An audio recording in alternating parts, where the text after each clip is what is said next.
धन्यवाद अध्यक्ष महोदय। मैं आपके माध्यम से यूजीसी जैसे अनावश्यक बिल की निंदा करना चाहती हूँ। सत्ता पक्ष की डबल इंजन सरकार को ये लगने लगा है कि यूनिफॉर्म सिविल कोड आने के बाद ही देश की एकता व अखंडता बढ़ी है।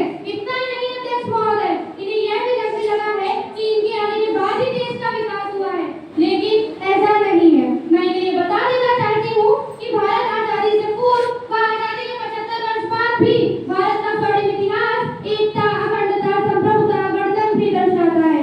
महोदय, हार नहीं जीत है ये पावन पुनीत है ये, हार नहीं जीत है ये पावन पुनीत है ये, क्रांतिकारी गीत है महान वंदे मातरम, भगत का गुरु ग्रंथ विस्मित भी है गीता ये, भगत का गुरु ग्रंथ विस्मित भी है गीता ये, असफाक उल्लाह का कुरान वंदे मातरम।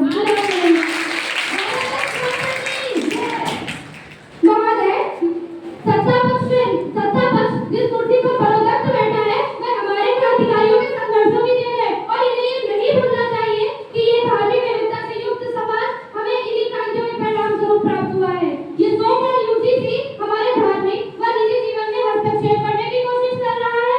भारत एक विकासशील देश है। जाति, समुदाय, संप्रदाय से मिलकर भारत धर्मनिरपेक्ष राष्ट्र कहलाता है। महोदय, ये यूजीसी हमारे धार्मिक व निजी जीवन में हस्तक्षेप कैसे कर सकता है?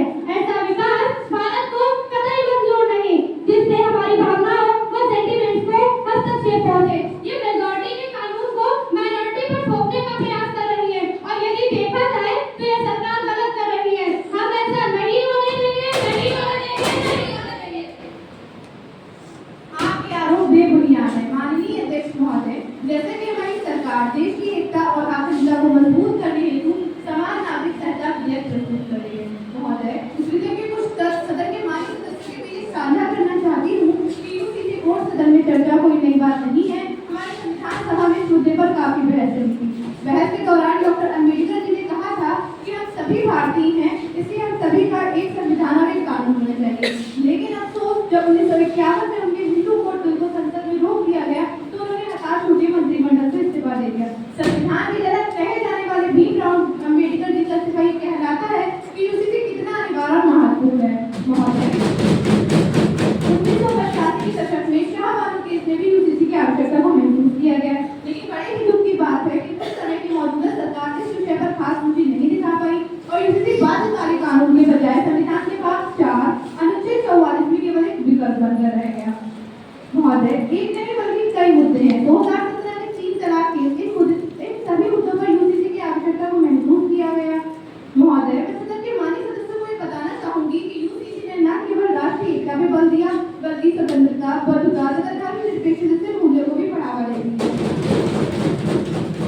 यूजीसी लैंगिक न्याय और समानता को सुनिश्चित कर ही रही है, लेकिन साथ ही साथ न्याय प्रणाली और कानून को आम लोगों के लिए सरल भी बना रही है। महोदय, जब हमारे संविधान की अनुच्छेद 1 में भारत को